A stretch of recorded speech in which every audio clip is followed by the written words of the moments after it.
हमारे मारवाड़ी में तो कहते हैं ब्याह पहला मौज में रहता भूल गया सब छकड़ी, के ब्याह बाद में 3 चीज याद रही, लूण मिर्च और लकड़ी। महाराज सहज क्या खाक रहे, जागृत तो छोड़िए, नींद में न रहे महाराज, सपने में भी। तो शंकर सहज क्यों हैं? क्योंकि शंकर जी भगवान नाम का आश्रय लेके बैठे हैं। और जो राम नाम का आश्रय ले लेता है वो अपनी और अपने परिवार की चिंता नहीं करता, उसकी चिंता राम जी करते हैं। वो तो मौज में महाराज, उनको क्या लेना देना। भगवान शंकर को सहज भाव में बैठे देखा। पूज्य बाबा कहते हैं पार्वती भाले अवसर जानी, पार्वती भले अवसर जानी, गई शंभु पहिमातु भवानी, गए शंभो पहिमातु भवानी। पार्वती ने सही समय जाना, भगवान शंकर को वट के नीचे बैठे देखा, प्रसन्न भाव में बैठे देखा, तो पार्वती जी पास में गई।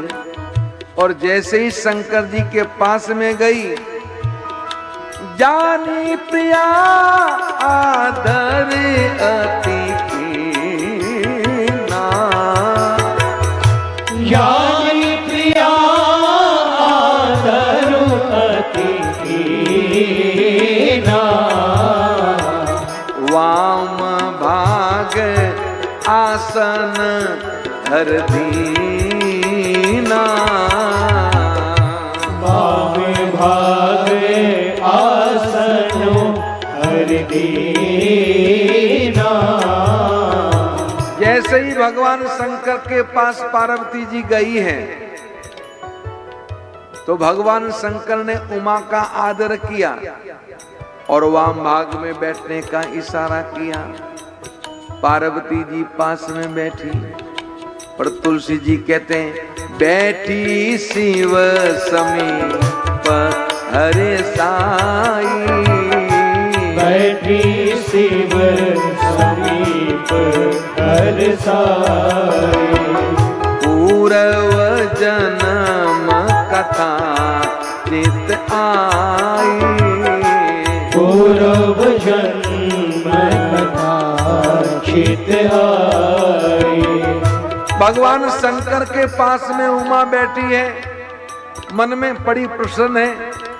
पूर्व जन्म की बात याद आई, शंकर जी के मुखमंडल को निहार रही है चकोरी की भांति। शंकर जी ने कहा ऐसा क्यों देख रही हो? पर उमा के मन के अंदर कुछ और विचार चल रहे हैं। क्या चल रहे हैं? कथा जो सकल लोक हितकारी,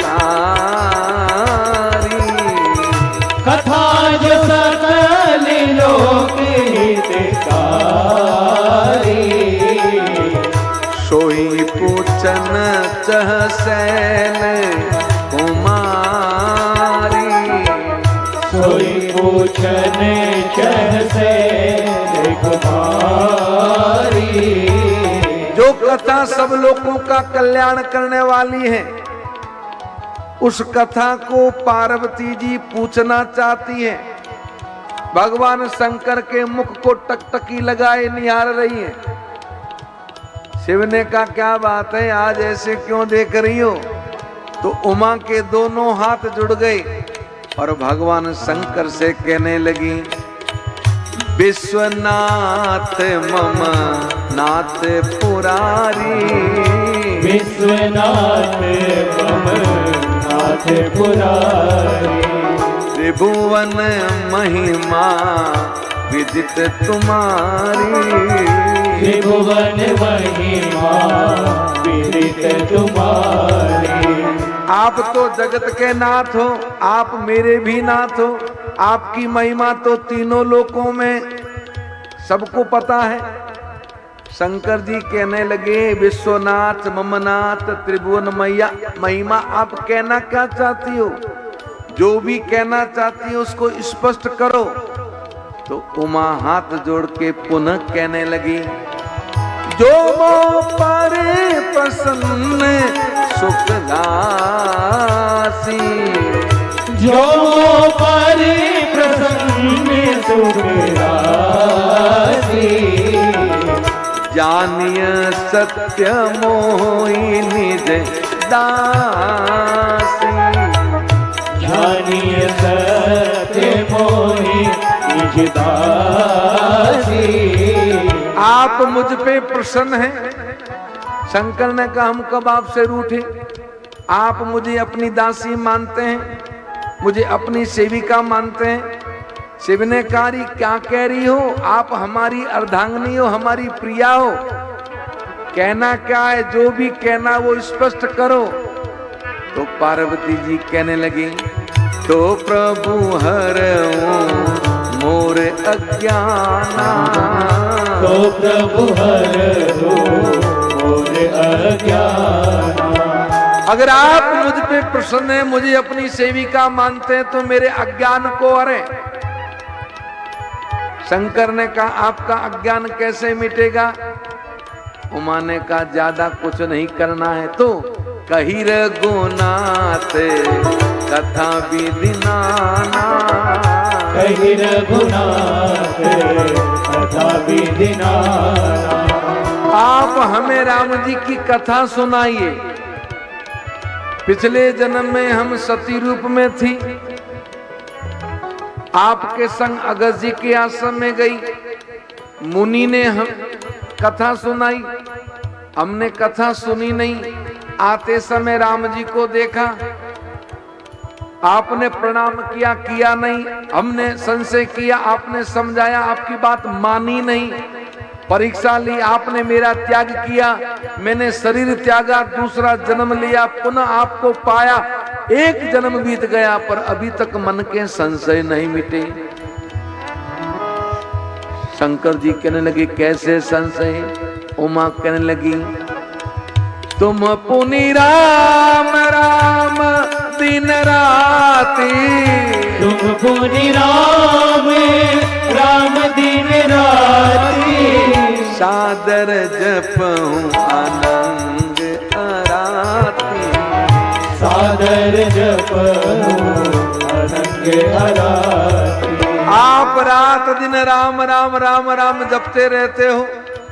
तो एक तो वो राम, और एक वो जो मैंने वन में राम जी को रोते हुए देखा वो राम। वो दोनों एक हैं कि अलग अलग है? क्योंकि उसको भी तो आपने सचिदानंद परधाम कहा था। और ये तो जो राम राम आप जपते, ये तो अखिल ब्रह्मांड अधिपति हैं। मेरे समझ में नहीं आया, जो समग्र जगत का पिता है वो किसी का बेटा कैसे हो गया? ऐसा दशरथ कौशल्या ने क्या किया जो परात पर ब्रह्म जिनके पुत्र बने? महाराज, ये मेरे मन का संशय है। और एक बात कहूं प्रभु, जिसका घर कलवृक्ष के नीचे हो और वो दरिद्रता को सहे, उससे बड़ा कोई अभागा हो नहीं सकता। शंकर कहने लगे, कहना क्या चाहती हो? उमा कहने लगी, अत्यारत पूछऊं सुरे राया। अत्यारती पूछऊं सुरे राया। रघुपति कथा कहूं करी दाया। रघुपति कथा कहूं करी दाया। अति आर्त भाव से मैं आपको पूछ रही हूं, हे देवताओं के अधिपति,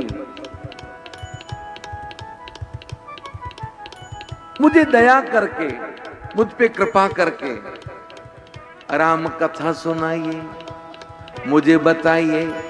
उमा कहने लगी, प्रथम सुकारण कहूँ विचारी, निर्गुण ब्रह्म सगुण बपुधारी। प्रथम सुकारण कहूँ विचारी, निर्गुण ब्रह्म सगुण बपुधारी। पुण्य प्रभु कहूँ राम अवतारा, बाल चरित पुण्य कहूँ उदारा। पुण्य प्रभु कहूँ राम अवतारा, बाल चरित पुण्य कहूँ उदारा। कहूँ जता जान की विवाही, राजत जासो दूषण काहि। कहूँ जता जान की विवाही, राजत जासो दूषण काहि। बन बस कीने चरित अपारा, कहु नाथ जिमि रावण मारा। बन बस कीने चरित अपारा, कहु नाथ जिमि रावण मारा। राज बेट की नी बहु लीला, सकल कहूँ शंकर सुखशीला। राज बेटे की निभहु लीला, सकल कहूँ कर सुखशीला। पौरी कहूँ करुणायतन, कीन जो अचरज राम। प्रजा समेत रघुवंश मनि, किमि गवने निज धाम। प्रजा समेत रघुवंश मनि, किमि गवने निज धाम। पुण्य प्रभु कहूँ सो तत्व बखानी, जेवी ज्ञान मगन मुनि ज्ञानी। पुण्य प्रभु कहूँ सो तत्व बखानी, जेवी ज्ञान मगन मुनि ज्ञानी। भक्ति ज्ञान विज्ञान विभागा, पुण्य सब वर्णों सहित विभागा। भक्ति ज्ञान विज्ञान विरागा, पुण्य सब वर्णों सहित विभागा। और हूँ राम रहस्य अनेका, कहूँ नाथ यति विमल विवेका। और राम रहस्य अनेका, कहु नाथ अति विमल विवेका। जो प्रभु में पूछा न होई, सो दयाल राखऊं जन गोई। जो प्रभु में पूछा नहीं होई, सो दयाल राखऊं जन गोई। तुम त्रिभुवन गुरु, तुम त्रिभुवन गुरु, वेद बखाना आन जीव पावर का जाना। तुम त्रिभुवन गुरु, वेद बखाना आन जीव पावर का जाना। प्रसन्न युमा के सज सुहाई, चलवहीन सुन शिव मनु भाई। प्रसन्न उमा के सहज सुहाई, चल विहीन सुन शिव मन भाई। हरे हिये राम, हरे हिये राम, चरित सब आए। प्रेम पुलक लो चन जल छाए। हरे हिये राम, चरित सब आए। प्रेम पुलक लो क्षण जल छाए।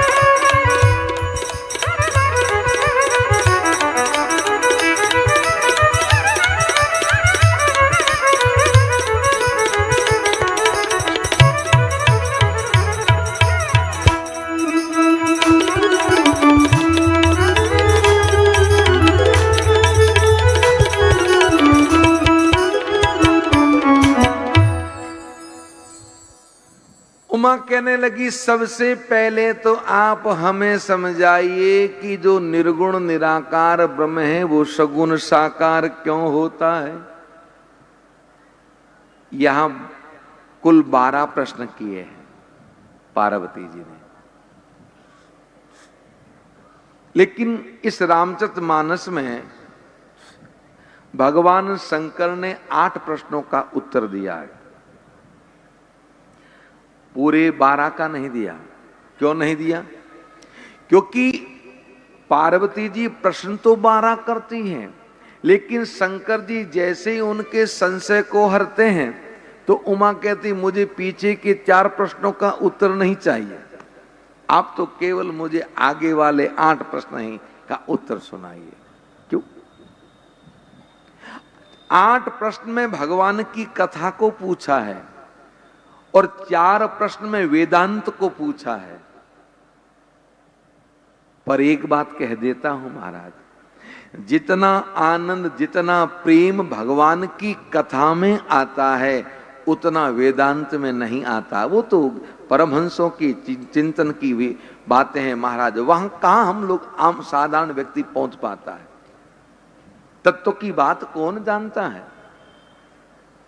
अभी अगर हम आपको प्रवचन देना चालू कर दें,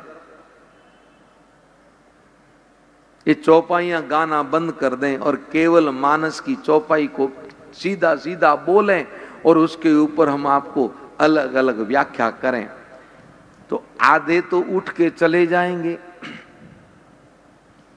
और आधे नींद ले लेंगे। अब ज्यादा से ज्यादा ये आयोजक है हमारे शर्मा परिवार, इनको तो बैठना ही पड़ेगा महाराज। बहुत मजबूरी, कई बार मजबूरी हो जाती है। एक शास्त्रीय संगीत गाने वाला गायक चला गया गांव में। अब जब पता चला लोगों को, गांव वालों को, कि अरे बहुत बड़े गायक आए हैं, तो गांव वाले सब आए, हा इतने अच्छे गायक हैं तो हमको भी कुछ सुनाओ।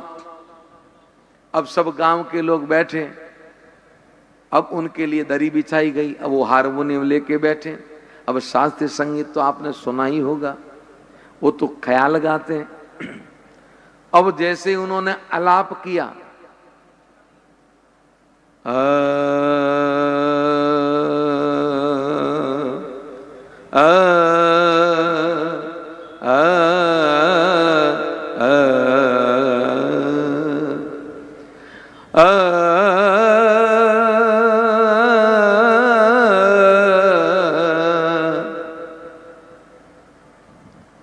आधे उठ के चले गए। उन्होंने सोचा, हम तो सोचेंगे भजन सुनाएंगे, ये तो ए कर रहा है। आधे चले गए। एक आलाप नीचे का लिया,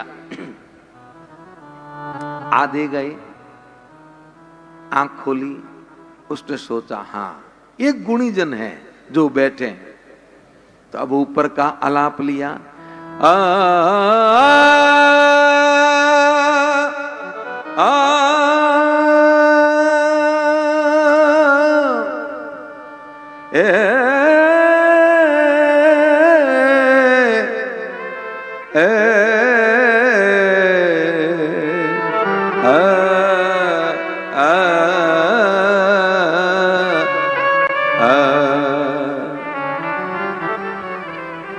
इधर वाले ही गए।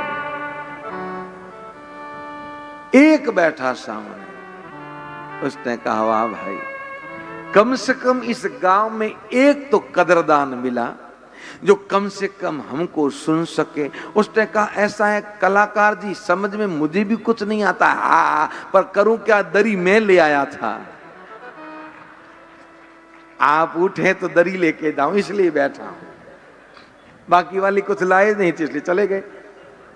तो अब ये दरी हमारे शर्मा जी के बिछाई हुई है। अगर हम ऐसे कहेंगे तो शायद यही मिलेंगे कल हमें। इसलिए आनंद भगवान की कथा में आता है। और मैं कई बार कहता हूं, गोस्वामी जी ने मानस की चौपाइयों में इतना रस भर दिया, इतना रस भर दिया है कि इसको अगर कोई प्रेम और भाव से गाए तो मैं कह रहा हूं कुछ कहने की जरूरत ही नहीं है, आप केवल चौपाइयां ही सुनते रहे मस्त होके, मैं कह रहा हूं कोई उठ के नहीं जाएगा। पर हम लोगों की तो मजबूरी है, क्या करें, कुछ गाना पड़ता है, फिर कहना पड़ता है, फिर गाना पड़ता है। और कई बार तो मन करता है काहे कोई बार बार कहना पड़े, सीधी चौपाइयां क्यों ना गाए 9 दिन तक। हाँ, 5 घंटे चौपाई गाए, 4 घंटे चौपाई गाए। और ऐसे में धीरे धीरे ये चौपाइयां, इसलिए तो मानस पकड़ा रहा हूं। ऐसे कोई 500,000 हो जाएंगे केवल खाली चौपाइयों को गाने वाले, तो फिर चौपाइयां ही गाएंगे, काहे को कथा गाएंगे, मारे बोलेंगे नहीं, खाली चौपाइयां सुनो। उनको भावार्थ समझ में है और हमें आता ही है, वो भी आनंद ले, हम भी आनंद ले। महाराज सही है गलत है? आपको कथा सुनाएंगे, वो कथा कैसी है पता है? उमा ने कहा कैसी है? शंकर जी कहने लगे सकल लोक जग पावनी गंगा, सब लोगों को पावन करने वाली वो गंगा है। देखिए, एक तो भगवान शंकर की जटा से जल प्रवाह रूपी गंगा निकली है, वो तो भारत के एक भूभाग को पावन करती है। उसमें डुबकी लगाने आपको यहां से हरिद्वार जाना पड़ेगा। अभी हमने कहा, कईयों ने इधर से हाथ खड़े किए कि आज तक हमने गंगा स्नान नहीं किया। पर महाराज, वो गंगा में तो स्नान करने के लिए आपको यहां से वहां हरिद्वार जाना पड़ेगा, लेकिन ये भगवान राम जी की कथा रूपी गंगा तो आपके स्वाई माधोपुर में ही आ गई। उस गंगा में डुबकी लगाते हो, अगर पानी ठंडा है तो 100 बार विचार करना पड़ता है, और डुबकी लगाते हो तो चैन या पाइप को बड़ी मजबूती से पकड़ना पड़ता है। अगर थोड़ी सी असावधानी रही और हाथ छूटा, और जैसे ही हाथ छूटा तो पानी में गिरोगे तो डूब जाओगे, डूबोगे तो मर जाओगे। लेकिन ये जो राम कथा रूपी गंगा है ना, इसमें कोई भी मजबूती से पकड़ के बैठना नहीं है, आप आराम से बैठे रहो। उसमें डूबोगे तो मरोगे और इसमें डूबोगे तो तरोगे, अंतर इतना ही।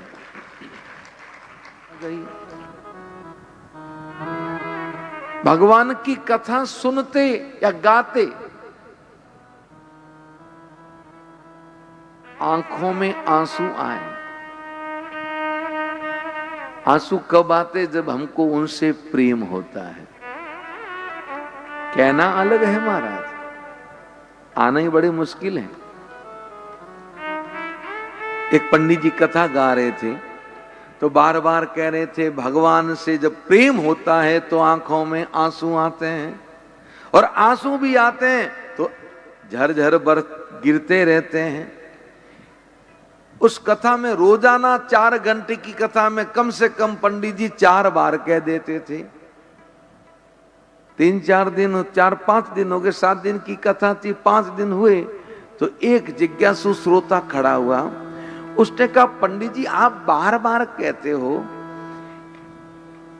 कि भगवान से प्रेम हो जाए तो आंख में आंसू आते हैं और निरंतर आते रहते हैं, तो आपको भी आते हैं? क्योंकि 5 दिन से तो कथा हम भी सुन रहे हैं, हमने तो देखे नहीं, आपको भी आते हैं? पंडित जी ने कहा हाँ आते हैं। तो उसने कहा कब आते हैं? कि आरती की थाली देखते हैं तो आते हैं,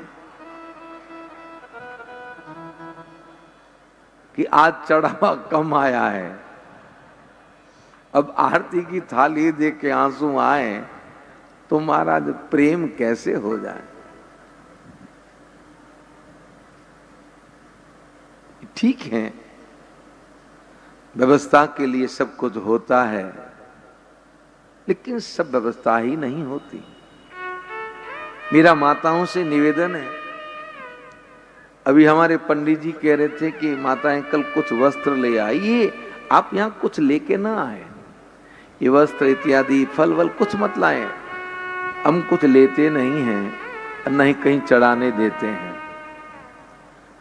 आपको अगर हमें देना ही है, आपकी अगर मन की भावना है कि आप महाराज को कुछ अपनी तरफ से भेंट देना चाहते हैं, तो अपने अवगुणों को दे दे, हम महाराज वहां पसार के ले लेंगे। ये भेंट वेट छोड़िए, हम लेते नहीं। असुर कोई स्वरूप नहीं है, असुर कोई जाति नहीं है, असुर तो वृत्ति यानी स्वभाव है।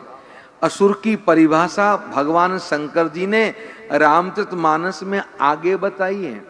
बाडे खलबऊ चोर जुआरा, जे लंपट पर धन पर द्वारा, मां नहीं मातु पिता नहीं देवा, साधु सनकर वावई सेवा, जिनके अस आचरण भवानी, ते निशिचर सम जानहु प्राण।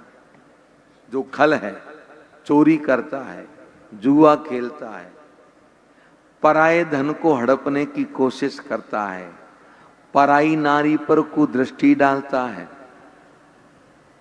जो माता पिता की सेवा नहीं करता, साधु जनों से अपनी सेवा करवाता है, जिनके ऐसे आचरण होते हैं वो सब के सब असुर हैं। और ऐसे लोग जब बढ़ जाते हैं तो करही अनीति, वो अनीति करते हैं, नीति के विरुद्ध कार्य करते हैं, तो उससे दुखी होते हैं कौन? विप्र यानी ब्राह्मण, धेनु यानी गाय, सुर यानी देवता, धरणी यानी पृथ्वी। ये असुर लोग इन चारों पे अत्याचार करते हैं, ब्राह्मणों पे करते हैं। क्यों? क्योंकि ब्राह्मण समाज की रचना करते हैं। मैंने कल भी कहा था, जीव के सब संस्कारों को ब्राह्मण करवाते हैं। ब्राह्मण हमारे शास्त्रों को सुना के, पढ़ा के और समाज को सुसंस्कृत करता है, संस्कारवान करता है। वेदों का पाठ करता है, कर्मकांड से जगत के कल्याण का विचार करता रहता है। इसलिए सबसे पहले ब्राह्मण।